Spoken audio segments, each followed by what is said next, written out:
성령은 예수님께서 보내신 성령이라는 사실을 우리가 기억할 수 있습니다. 요한복음 14장 16절부터 17절의 말씀에 보면 내가 아버지께 구하겠으니 그가 또 다른 보혜사를 너에게 주사 영원토록 너희와 함께 있게 하리니 그는 진리의 영이라. 세상은 능히 그를 받지 못하나니 이는 그를 보지도 못하고 알지도 못함이라. 그러나 너희는 그를 아나니 그는 너희와 함께 거하시며 또 너희 속에 계시겠습니다. 아멘. 그러면 세상은 성령을 모릅니다.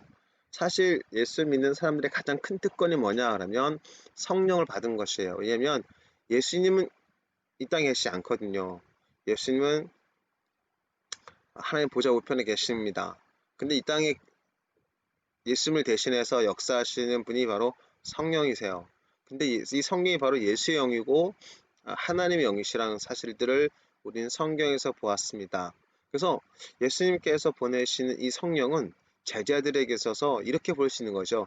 예수님과 함께 동행하듯이 함께 동행하는, 예수님께서 모든 것들을 알려주시고 또 예수님께서 기적을 나타내시고 능력을 나타내셨던 것처럼 이들은 성령을 통해서 그 예수님의 모습들을 보게 된다는 겁니다. 다른 것은 뭐냐면 예수님께서 계셨을 때는 예수님께서 하셨거든요. 근데 성령 오셨을 때는 제자들이 성령과 함께 하는 거예요. 그러니까 세상에 볼 때는 제자들이 하고 있는 거죠. 그들이 이제 나중에 사도들이라는 명칭을 쓰게 됩니다. 사도들이 사역을 하는 거지만 제자들은 알고 있죠. 진정한 성령을 경험한 사람들은 알고 있어요. 이건 내가 한 것이 아니라 이것은 예수님께서 하신 거다. 더 나아가서 성령께서 하신 거다라는 것을 알고 있다는 겁니다. 그래서 오늘날 성령 사역의 왜곡은 성령을 받았다 하는 사람들이 진정한 성령을 받았는지 한번 더 이렇게 여쭤볼 필요도 있겠지만, 진짜 성령을 받았다 하는 사람들이 예수님을 나타내고 성령을 인정하는 것들에 대해서 사람들한테 가르쳐야 되는데 그러지 못하는 부분이 있고, 우리 성령을 받았다는 사람들이 자신을 높이고 있는, 그게 좀 아이러니죠. 그러니까 사람들이 세상에 믿지 않는 사람이라든가 교회에 처음에 왔던 사람들이 그걸 보고 나서 의아한 거예요. 성령의 사역은 이런 건가? 라고 생각하는데 아닙니다. 말씀을 통해서 우리가 올바른 성령 사역을 이해하다 보면 진정 성령 사역하는 사람들은 예수를 자랑하고 성령을 더 인정하고 성령께서 역사하셨다는 것을 다 아는 사람인 거예요. 그러니까 이걸 아는 거죠. 나는 아무 능력이 없는 거예요. 내 인간적으로 내가 너무 연약합니다. 너무 부족해요. 근데 역사가 나타나고 기적이 나타나는 것은 진짜 이거 성령이 하신 거고 예수님이 하신 거라고, 예수님께서 지금도 우리와 함께 계셔서 역사하신 거라고, 보좌 우편에 계신 예수님께서 성령을 통해서 우리와 함께 계셔서 우리를 통해서 당신의 살아계심을 세상까지 보여준 거라고, 그러니까 내가 한 것이 아니라 예수님이 하신 거라고 그렇게 강조해 나가는 것이 진정한 성령 사역이라는 사실들을 우리는 말씀 속에 보게 됩니다. 그래서 너희와 영원토록 함께 한다는 겁니다. 이거 엄청난 축복이죠. 여러분들, 성령을 통해서 우리가 알아야 될 것은 뭐냐면 성령은 우리가 인정하고 성령님께서는 우리 가운데 역사하신 것을 보여주도록 계속 우리가 인정하고 우리가 계속 그분을 의지하면 우리가 계속 그 성령 역사하시면 계속 경험이 나올 수 있다는 겁니다. 그러니까 우리가 세상의 사람이냐 아니면 하나님의 사람이냐 하는 구분점이 뭐냐면 성령을 경험하냐, 성령을 통해서 우리의 삶의 모든 문제를 풀어가느냐 라고 하는 것들을 우리가 볼 수 있습니다. 그렇기 때문에 예수를 믿는 사람이라면 당연한 특권이 뭐냐면 예수 믿게 된 것 자체도 성령의 역사하시는 사실들, 그리고 성령을 통해서 우리가 모든 삶의 문제를 풀어가는 그런 사람이 되었다는 사실들을 인정하는 것이라는 것을 여러분들은 깨달으시면 참 복이 있는 것입니다. 그래서 예수님께서 보내신 성령, 다시 한번 말씀드리죠. 사도행전 2장 33절에 보면 사도들이 성령을 받고 나서 막 사람들이 막 얘기할 때 하나님이 오른손으로 예수를 높이심에 그가 약속하신 성령을 아버지께 받아서 너희가 보고 듣는 이것을 부어주시니라. 이런 재밌는 거는 성령은 하나님 영이세요. 하나님 영이시고 하나님이 영이시지 않습니까? 하나님께서 예수 그리스도를 통해서 우리 가운데 오셨다는 걸 보여주는 그 설명이 바로 하나님이 오른손으로 예수를 높이시고 하나님께서 높이셨죠. 그리고 높이셨던 거 보면 동일하게 이제 하나님 같은 동일한 모습이란 것들, 그리고 그 약속하신 성령을 아버지께 받아서 약속하신 성령을 하나님을 통해서 받았다는 거죠. 하나님께서 성령을 예수님께 부어주셨는데 그 부어주심은 그냥 사역을 위한 성령이 아니라 사람들에게 보내지는 성령인 겁니다. 그래서 보고 듣는 이것을 우리에게 부어주셨다라고 하는 것, 보내주셨다라는 부분을 얘기하는 것이죠. 그러니까 우리가 이 부분을 잘 생각해 보면 성령을 경험한 사람들은 하나님을 높이고 또 예수님을 자랑하고 이 삼위일체의 하나님의 역사심을 이게 말로 표현할 수 없는, 인간적으로 설명할 수 없는, 신비라고 할 수 있는 이 삼위일체에 대한 믿음을 온전하게 갖게 된다라는 사실들을 보게 됩니다. 그러니까 어떻게 보면 하나님께서 사람을 지으셨을 때 생명이 된지라 살아있는 혼, 하나님께서 생기를 불어 하나님의 호흡을 불어 넣으셔서 그들이 살아있는 혼이 되어서 진짜 사람들을 통치자가 되게 만들어셨던 걸 보게 됩니다. 그러면 성령을 받은 사람들, 성령을 받았다. 우리 성령 받아라 이렇게 하지만 초대교회에서 성령을 받았다라는 의미는 어떤 것이냐? 결국 하나님의 통치에 하나님이 갖고 있는 권세에 동참했다라고 하는 것을 보여주는 겁니다. 예수님 같은 일을 할 수 있고 예수님보다 더 할 수 있는 일을 할 수 있는 것이 바로 성령의 임하심을 통해서 가능했다라는 사실들을 우리가 보게 되죠. 그 다음부터는 이제 역사들이 많이 나타나는 거죠. 성령 오신 것은 우리를 유익하게 하는 것입니다. 예수님께서 이런 말씀하시죠. 그러나 내가 너에게 실상을 말하오니 내가 떠나는 것이 너에게 유익이라. 내가 떠나가지 아니하면 보혜사가 너에게로 오시지 아니할 것이요 가면 내가 그를 너에게로 보내리니 라고 했습니다. 내가 그를 보낸다는 것이죠. 그러니까 예수님께서 보내주시는 분이세요. 그러니까 사도행전 2장 33절을 더 이해할 수 있는 말씀이죠. 근데 재밌는 건 뭐냐면 예수님께서 떠나는 건 유익이라는 거예요. 우리한테 즉 사도들에게 유익이었다는 겁니다. 왠지 아십니까? 예수님이 계셨을 때는 예수님이 다 하시니까 사도는 보고 듣고 배우는 것에만 집중했어요. 그러나 예수님께서 부활하시고 승천하신 다음에는 사도들이 이제 실제로 할 수 있는 사람이 되는 겁니다. 신앙은 우리가 실제를 계속 성령을 인정함을 통해서 세상에 실제를 나타낼 수 있는 하나님의 실존, 하나님의 살아계심을 실제하심을 보여주는 것이 필요한 것입니다. 하나님은 우리가 늘 배우는 자로 있기를 원치 않으세요. 그러니까 영원토록 배우는 자로 있기를 원치 않으시다는 것입니다. 늘 배워야 되겠죠. 늘 배워야 되지만 우리가 해야 될 일은 뭐냐면 실천하는 자가 되기를 주님은 원하신다는 겁니다. 근데 실천의 과정 속에서 우리가 알겠지만 성령은 하나님의 나라를 나타내는 분인 걸 보게 돼요. 그래서 오직 성령 안에서 의와 평강과 희락이라고 로마서 14장 17절에 말씀하게 되는 걸 보게 되는데 그 하나님 나라가 임한 사람의 특징이 뭐냐면 우리가 마태복음 13장에 말씀해 보면 좋은 밭에 있는 사람이죠. 그 사람은 30배, 60배, 100배, 100배, 60배, 30배 이렇게 표현되는 열매들을 맺히게 되는 사람들을 보게 됩니다. 그러니까 성령을 온전히 받아줄 수 있는 사람들이 뭐냐? 마음이 부드러운 사람들, 즉 깨어지고 심령이 가난한 사람들. 그러니까 이런 사람들이 성령을 인정하고 성령을 통해서 역사할 수 있는 사람이 되는 것을 보게 됩니다. 그러니까 세상에 볼 때는 약한 자고 힘이 없는 자지만 성령을 받음을 통해서 강한 자가 되고 능력 있는 사람이 된 것을 보게 됩니다. 이것이 바로 엄청난 사람들이 갖고 있는 특권인데 사람들이 교만하고 마음이 딱딱하고 근심과 걱정 가운데 묶여 있으니까 성령의 역사하심을 온전히 받아들이지 못하고 그 자기 갖고 있는 생각과 자기 중심적인 생각이 성령의 사역을 방해할 수 있다는 사실들을 보여주는 것. 이것이 바로 하나님 나라를 상징하는 비유 가운데 마태복음 13장의 말씀 가운데서 우리가 보여줄 수 있다는 겁니다. 그러니까 진정한 성령의 역사심을 경험할 수 있는 사람들은 누구냐? 깨어진 심령으로 계속적으로 그분을 인정하고 그분을 의지하는 사람. 이런 사람, 좋은 밭에 있는 사람이었다는 사실들을 보게 됩니다. 그러니까 사도들이 오랜동안 훈련을 받아서 깨어지고 상한 그 마음속에서 겸손과 하나의 온유라고 하는 예수 그리스도를 통해서 배우게 되는 어떤 이런 과정 속에서 말씀을 통해서 배워나갔지 않습니까? 말씀을 통해서 겸손을 배우고 말씀을 통해서 온유하신 예수님의 심정을 배웠습니다. 말씀이신 예수님께서 보여주셨거든요. 그러니까 그들이 그 속에서 이제 깨어지는 심령 속에서 성령이 임하니까 그것이 불이 붙어서 역사를 나타낼 수 있었던 그런 사람들이 된 걸 보게 됩니다. 그러니까 하나님은 우리가 약한 자로 이 세상 가운데서 있는 것을 원치 않으시고 성령이 임하는 사람이 되어서 강하고 능력 있는 사람이 되기를 원하신다라는 사실들을 발견하게 됩니다. 그리고 나서 요한복음 16장 12절부터 13절 이런 말씀이 있죠. 내가 아직도 너에게 이를 것이 많으나 지금은 너희가 감당하지 못하리라. 그러나 진리의 성령이 오시면 그가 너희를 모든 진리 가운데로 인도하시리니 그가 스스로 말하지 않고 오직 들은 것을 말하며 장래일을 너에게 알리시라 했습니다. 사도들이 온전하게 배우지 못했던 걸 보게 됩니다. 근데 예수님께서 부활하시고 나서 누가복음 24장에 보면 예수님께서 이제 모세의 글과 시편 이걸 풀어놓으시면서 선지자의 글 이런 것들 이제 구약에 있는 모습이죠. 구약에 있는 말씀들인데 이 말씀 풀어놓으셔서 제자들을 가르치는 모습을 보여줍니다. 근데 이것을 더 확실하게 보여주시는 분이 누구냐면 성령님이시라는 거죠. 그러니까 말씀을 배웠는데 말씀을 온전히 깨닫게 하신다는 겁니다.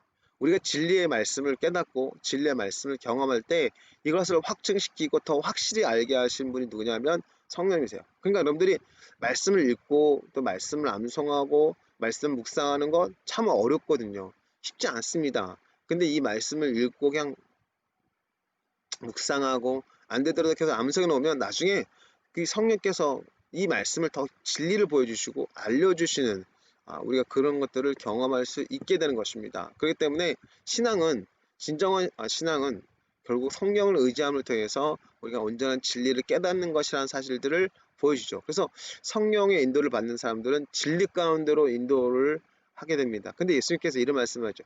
성령께서 오심을 통해서 성령은 나를 증언한다 라고 했습니다.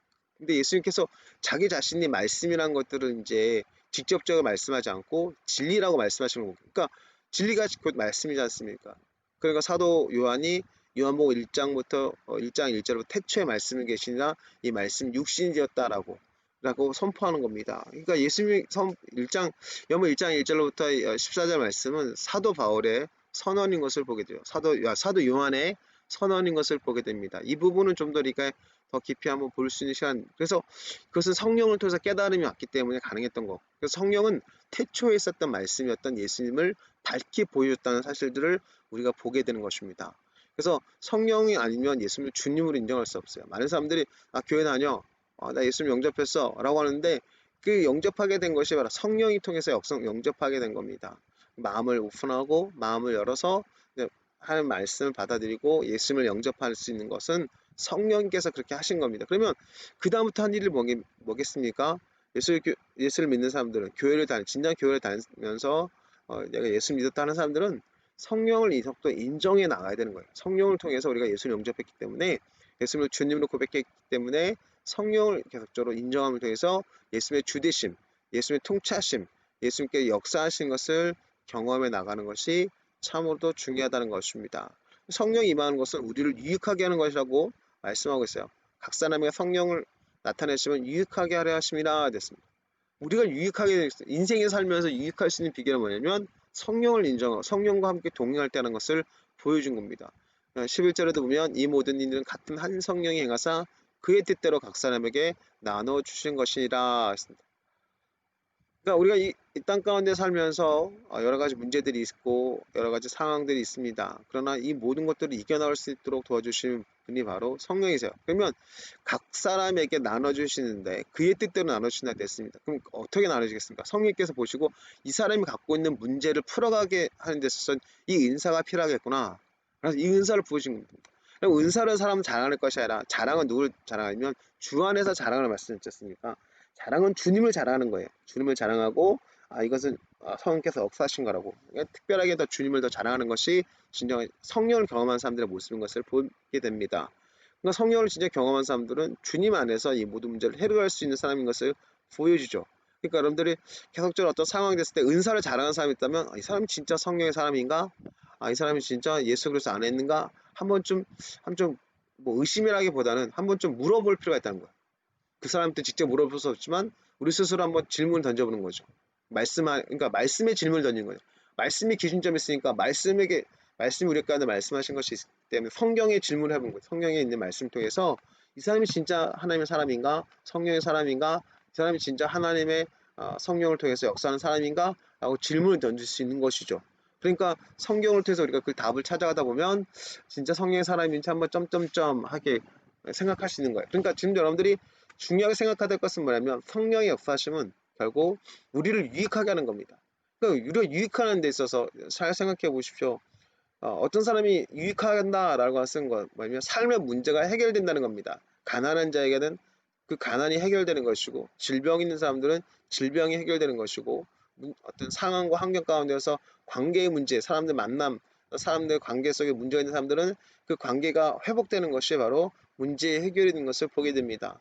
그렇기 때문에 성령이 임하심을 통해서 이 문제를 해결받게 하는 것, 이것이 바로 유익하게 하는 것인 것을 보게 됩니다.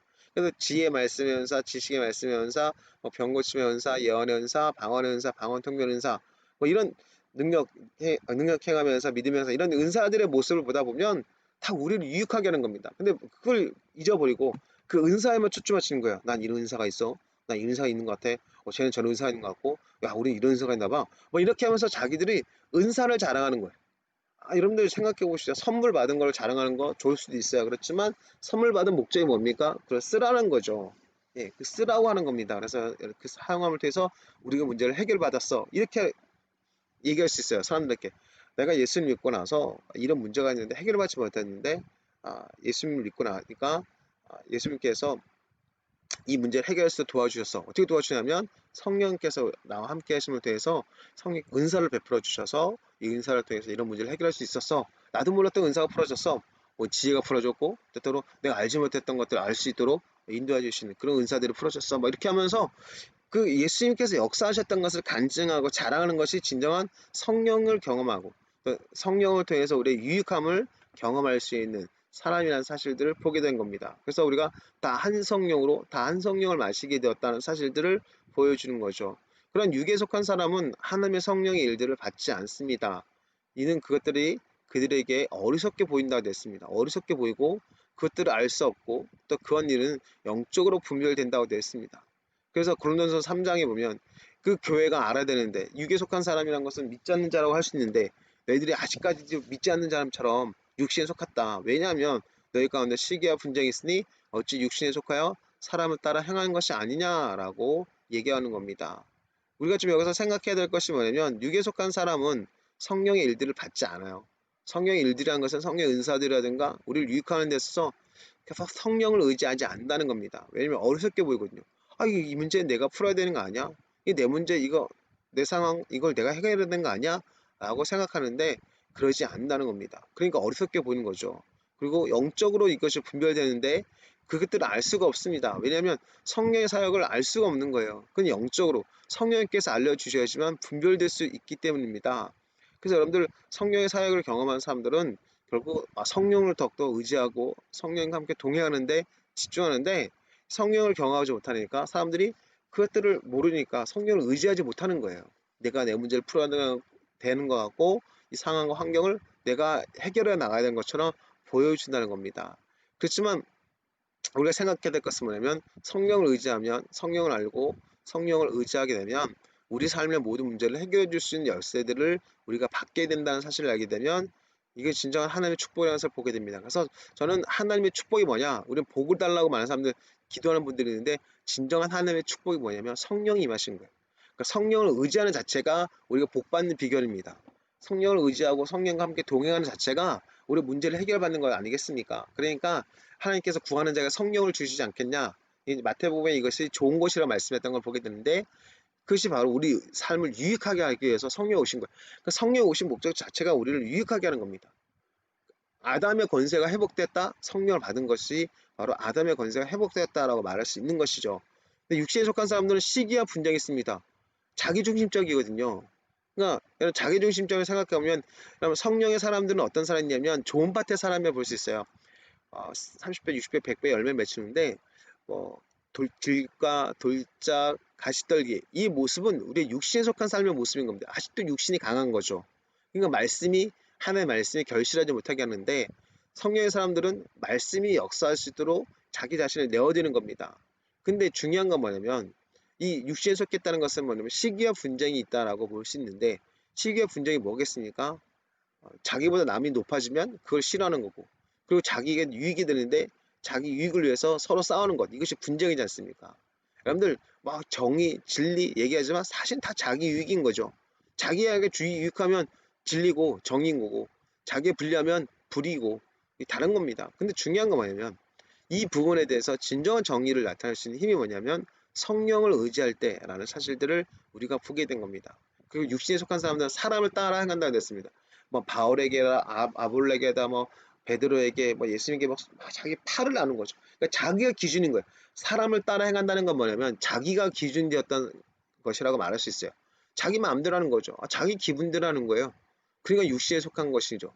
그 자기 중심적인 삶, 그 자기의 중심적에서 난 이게 좋아, 이런 가르침이 좋아. 그래서 종교개혁 이후로 기독교 사회 안에서 어떤 부분이냐면 뭐 루터파, 뭐 칼빈파 이런 어떤 사람을 좀 주장하는. 그래서 고린도 교회가 문제시됐던 문제들이 어떻게 보면 종교개혁 이후로 개신교에서 많이 드러났던 걸 보게 됩니다. 그래서 계속 분열이 났죠. 교파들이 엄청 많이 나눠준 걸 보게 됩니다. 그래서 저는 카톨릭을 높이자는 것이 아니라 카톨릭에서 나온 이 자체 종교개혁 자체가 위대한 것인데 그 위대한 종교개혁가 그 카톨릭을 완전히 변화시켰어야 되는데 오히려 파를 나눔을 통해서 후퇴되는 부분이 있거든요. 그래서 아쉬운 부분이 있는 거죠. 종교개혁 아쉬움이 바로 그런 부분입니다. 아예 천주교 사회로 완전 뒤집어 놨었어야 나거든요. 성의 역사심과 함께. 근데 그러지 못하고 서로 나눠준 부분이 있었다는 것. 그래서 교회사를 보다 보면 아쉬운 부분이 뭐냐. 그 이후로 계속적 교파들이 나눠지거든요. 그렇기 때문에 이것이 지금 우리가 오늘날 성령의 사역을 인정하지 못하고 있는 어떤 안 좋은 모습은 아닌지 한번 생각해 볼 필요가 있습니다. 그렇기 때문에 진정 성령의 사역을 통해서 연합해 나가고 한 성령을 통해서 하나가 되게 하는 것. 이것이 바로 진정 성령의 사역의 진정한 모습입니다. 그래서 성령의 사역이 좀 어린 모습이 있었거든요. 그래서 좀 능력이 나타나고 기적이 나타나니까 자기네만 옳다고 했던 분들이 있었어요. 이런 분들 통해서 성령의 사역이 기존 말씀 중심의 분들에게 되게 터부시되고 인정되지 못했던 부분이 있는데 진정 성령의 사람들은 말씀의 사람이 되어야 되고 진정 성령의 사람들은 예수님 중심의 사람들이 되어야 되고 진정 성령의 사람들은 자기가 아닌 하나님의 나라를 구하는 진정 하나님의 뜻을 이루는 데 집중할 수 있는 모습이 있다는 것. 그래서 하나가 되는데 집중할 수 있는 사람이 되는 것이 진정 성령의 사역이라 할 수 있습니다. 그러면 성령의 임하심을 통해서 오는 유익이 뭐냐면 우리를 능력을 주시고 우리를 인도하시고 우리를 유익하게 하시고 우리에게 말씀해 주셔서 하나님의 음성을 듣게 하신다라는 사실들. 하나님의 음성을 들을 수 있습니다. 성령께서 말씀하셨거든요. 이것을 우리가 더 기억할 필요가 있어요.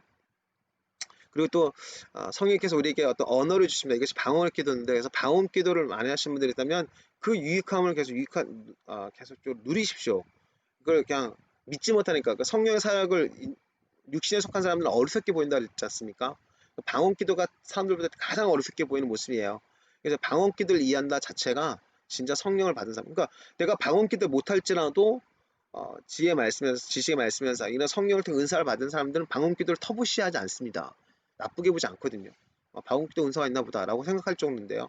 그래서 방언 기도 은사를 사람들이 이상하게 생각하는 것은 성령의 사역을 좀 몰랐기 때문에 그런 부분이 있다는 것을 우리가 좀 생각해 볼 필요가 있어요. 그래서 방언 기도 그럴 수 있지. 성령께서 역사하시면 각종 방언이라고 했는데 여러 가지 말을 할 수 있지. 천사의 말을 할 수 있지. 라고 할 수 있거든요.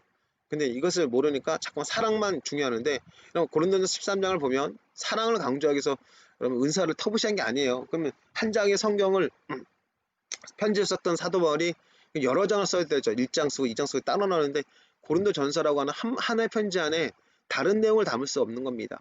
사랑을 강조했다는 건 뭐냐면 너희가 갖고 있는 은사는 사랑을 통해서 펼쳐내는 거야. 분열됐기 때문에. 그러니까 또 혹시나 은사를 통해서 분열될까 봐. 나는 이런 은사가 있어. 이런 어린아이들처럼 이런 자기 은사를 자랑하면서 예수님을 자랑하고 성령을 자랑하지 못하고 자기중심적일까 봐 더 사랑을 강조하는 겁니다. 사랑을 강조하게 되면 은사가 아무리 강할지라도 사랑이 중요한데 은사를 자랑할 수 있겠습니까? 하나님을 더 자랑하고 예수를 자랑하고 더 성령을 인정하게 되는 것을 보게 되는 겁니다. 그러니까 사랑을 강조한 거예요. 그래서 결국 고린도서 13장 잘 보십시오. 잘 보면 은사를 패하는 게 아니에요. 사랑이 넘침을 통해서 은사가 더 완성되어 가는 겁니다. 그래서 성령의 오심을 통해서 은사가 즉 율법이 완성되는데 율법은 어, 결국 서로 사랑하게 하는 것이라는 것을 사도 바울은 갈라디아에서 말씀하는 걸 보게 됩니다. 그렇기 때문에 고린도전서 13장은 결국 은사를 통해서 서로 사랑하라 라고 하는 것에 더 집중하는 거죠. 결국 은사가 사라지지만 결국 사랑만이 남지 않겠냐. 사랑만 남는 거기 때문에 너희가 살았을 때 그 은사를 통해서 서로 사랑해라. 서로 존중해라. 성령의 은사를 통해서 한 성령 안에서 하나가 되는 것을 추구해라 라고 하는 것을 강조하기 위해서 사랑을 강조되는 것을 우리는 발견하게 됩니다. 그렇기 때문에 여러분 진정한 신앙은 성령을 통해서 완성될 수 있습니다. 저는 그래서 여러분들에게 담대히 말씀드릴 수 있어요. 지금은 성령의 역사하심을 경험한 사람들이 세상을 바꿀 수 있는 그런 때입니다. 성령을 통해서 우리 성령을 더 인정하고 성령과 함께 동행하는 그런 것에 더 집중하고, 그러면 우리 인생이 달라지고 우리가 말씀을 온전히 깨달을 수 있고 또 신앙생활의 즐거움을 맛볼 수 있고 생수의 강의 나옴을 통해서 우리만 유익할 뿐만 아니라 다른 사람을 살려주는 말들을 할 수 있는, 사람들을 세워줄 수 있는 말들을 할 수 있는 생명의 말을 하는, 생명의 생수를 드러남을 통해서 회복의 역사가 나타나는 사람들이 되게 될 것입니다. 그래서 여러분 더욱더 성령을 의지하십시오. 성령 함께 동행하는 저희 교회가 되었으면 좋겠습니다. 저와 여러분 되었으면 좋겠습니다. 그리스도의 몸된 교회가 되었으면 좋겠습니다. 예, 이 말씀으로 오늘 말씀을 정리하고 우리 함께 어, 주기도마시면서 말씀을 나누고 싶고 기도하는 시간을 갖도록 하겠습니다. 우리 함께 주기도마시겠습니다.